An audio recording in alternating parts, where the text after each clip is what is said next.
اعوذ باللہ من الشیطان الرجیم بسم اللہ الرحمن الرحیم واختار موسیٰ قومہ 70 رجلا لمیقاتنا۔ اب ایک تو سزا دے دی گئی، ایک تو پرج ہو گئی، اور یہودی جو ہیں جنہوں نے کہ آخری وقت تک اس کے اوپر قائم رہے انہیں قتل کر دیا گیا۔ اب اس کے بعد ایک اجتماعی توبہ کے لیے حضرت موسیٰ علیہ السلام نے اپنی قوم کے 70 سرکردہ افراد کو لیا، واختارا چن لیا۔ اختارا موسیٰ قومہ 70 رجلا لمیقاتنا، اللہ تعالیٰ ہی نے طلب فرمایا ہے، ہمارے وقت مقررہ کے لیے چن لیے موسیٰ نے اپنی قوم میں سے 70 سرکردہ افراد۔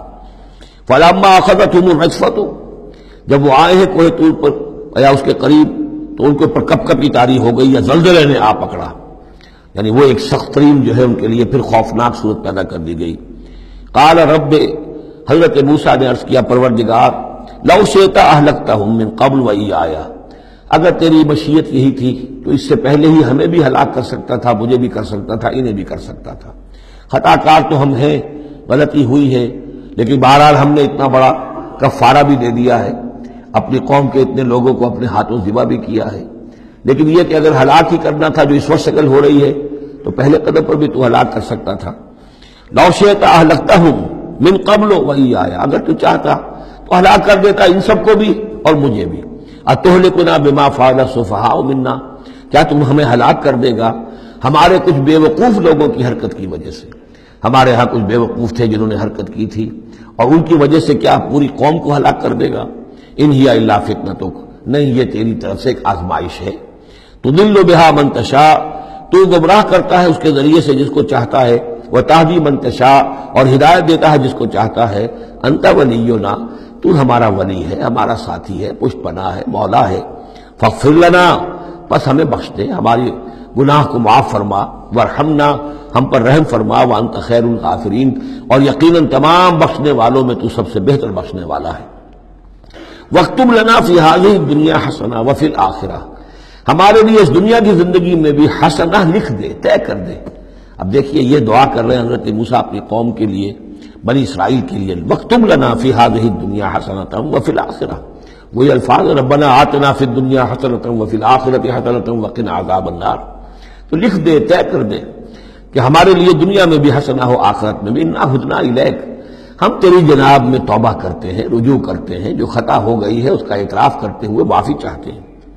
قال عذابی اصیب بہ من اشاء، اللہ نے فرمایا جہاں تک میرے عذاب کا تعلق ہے وہ تو اس میں تو میں مبتلا کروں گا جس کو چاہوں گا۔ ورحمتی وسعت کل شیء، تم رحمت کا سوال کر رہے ہو تو ایک رحمت تو میری وہ ہے جو ہر شے کے شامل حال ہے، ہر شے کا وجود میری رحمت سے ہے، اس کا بقا میری رحمت سے ہے، اس کا تسلسل میری رحمت سے ہے۔ ایک تو رحمت عامہ ہے جو تمام مخلوقات کو شامل ہے، تمام مخلوقات جو ہے اس میں سے حصہ پا رہے ہیں۔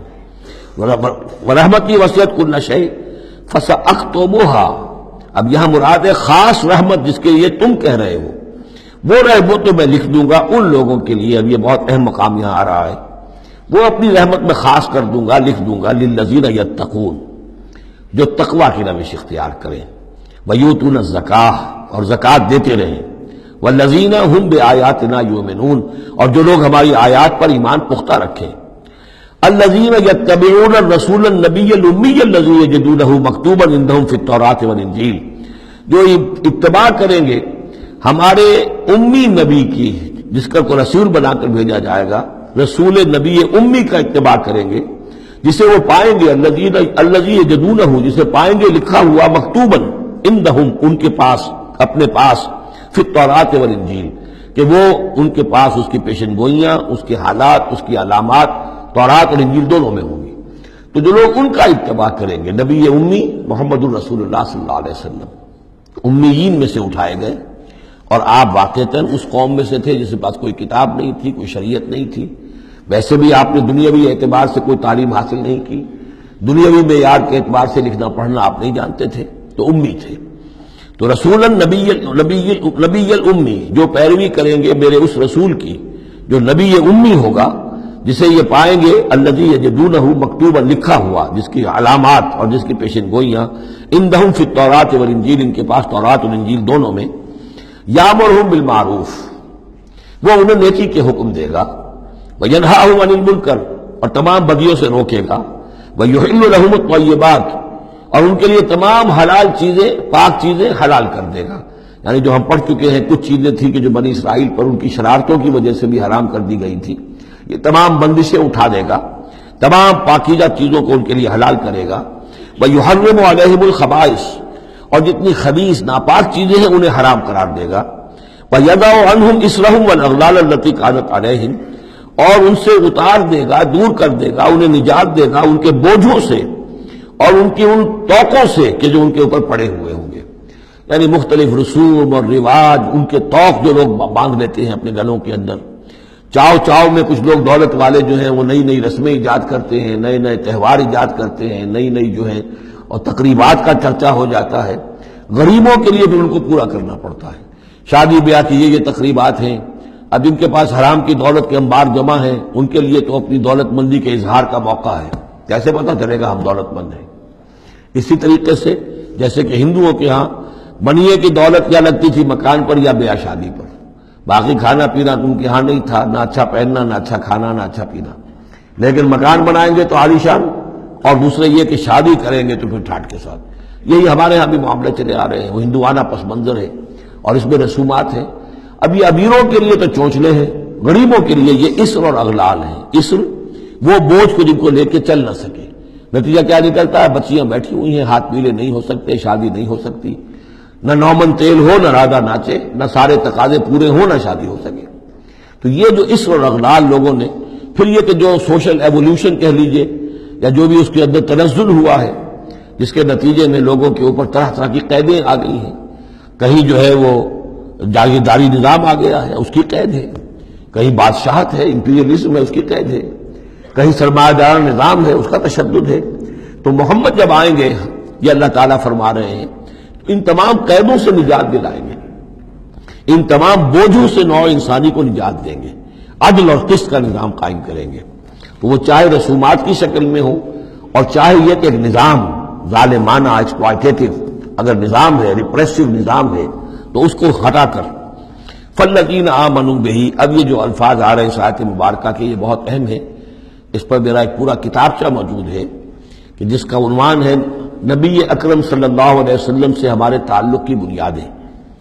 فالذین آمنوا بہ گنتی کر لیجئے. تو جو لوگ ان پر ایمان لائیں گے، پہلی شرط ہے ایمان، وعزروہ اور ان کا ادب کریں گے، ونصروہ اور اس کی مدد کریں گے، واتبعوا النور الذی انزل معہ اور اس نور کی پیروی کریں گے جو ان کے ساتھ نازل کیا جائے گا. اولئک ھم المفلحون یہی لوگ ہوں گے فلاح پانے والے. اللہم ربنا اجعلنا منہم. اب یہاں تھوڑی سی وضاحت کر لیجئے. فالذین آمنوا بہ وہ لوگ جو اس پر ایمان لائیں گے. ایمان کے دو تقاضے سمجھ لیجئے. ایک تقاضا اطاعت، لا یؤمن احدکم حتی یکون ہواہ طبعا لما جئت بہ. تم میں سے کسی شخص کا مجھ پر ایمان نہیں ہے جب تک کہ اس کی خواہش سے نفس تابع نہ ہو جائے اس کے جو میں لے کر آیا ہوں، جو احکام میں لے کر آیا ہوں. تم اگر جب ایمان رکھتے ہو کہ میں اللہ کی طرف سے لے کر آیا ہوں تو تمہیں حکم ماننا ہے. لا یؤمن احدکم حتی یکون ہواہ طبعا لما جئت بہ. دوسرا تقاضا لا یؤمن احدکم حتی اکون احب الیہ من والدہ وولدہ والناس اجمعین. تم میں سے کوئی شخص مومن نہیں ہو سکتا جب تک کہ میں اسے محبوب تر نہ ہو جاؤں اپنے باپ سے بھی، بیٹے سے بھی، تمام انسانوں سے. تو ایک غائب درجے میں اتباع اور اطاعت اور دوسرے غائب درجے میں محبت محمد رسول اللہ صلی اللہ علیہ وسلم کی، یہ ایمان کے تقاضے ہیں. اب اس کا نتیجہ خود بخود نکلے گا. پھر آپ کی تعظیم ہوگی، عظمت ہوگی، آپ کا نام جہاں سنیں گے درود آپ پڑھیں گے. یہ ساری چیزیں جو ہیں، اور یہ کہ جہاں آپ کا کوئی قول آپ کو سنایا جائے فوراً زبان بند ہو جانی چاہیے. پھر یہ نہیں کہ اپنی عقل جو ہے آدمی لڑا رہا ہے. ہاں اس کی تحقیق ہو سکتی ہے کہ واقعتاً یہ حضور نے فرمایا یا نہیں فرمایا. یہ حدیث ضعیف ہے، مضبوط ہے، کیسی ہے، لیکن اس وقت خاموش ہونا ضروری ہے. جب کسی نے کہا یہ حدیث ہے، ہو سکتا ہے کہ حدیث صحیح ہو اور حضور کی طرف اس کی نسبت جو ہے وہ صحیح ہو، مضبوط ہو، لہذا فوری طور پر اپنی زبان بند کر دینا یہ ادب کا تقاضا ہے. تو آج ضرور ہو وہ نصرو ہو اور مدد کرے. مدد کس کام میں؟ حضور نے ذاتی تو اپنی کوئی امپائر بلڈ نہیں کی، نہ آپ نے اپنے لیے کوئی جاگیر بنائی، نہ کوئی جائیداد بنائی. کس کام کے لیے نصرت چاہیے تھی؟ اللہ کے دین کے لیے.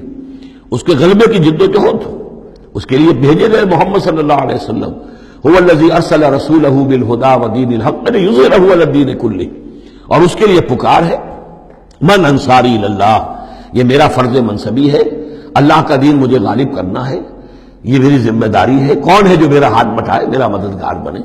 تو یہ میدان اب بھی کھلا ہوا ہے، دین پہلے غالب ہوا تھا پھر مغلوب ہو گیا، اور اب تو مغلوب ہے پوری دنیا میں، کہیں بھی ہم ایک انچ زمین نہیں دکھا سکتے جہاں کہہ سکے دنیا سے، نوع انسانی سے کہ آؤ اور دیکھو یہاں یہ اصل دین موجود ہے بتمام و کمال۔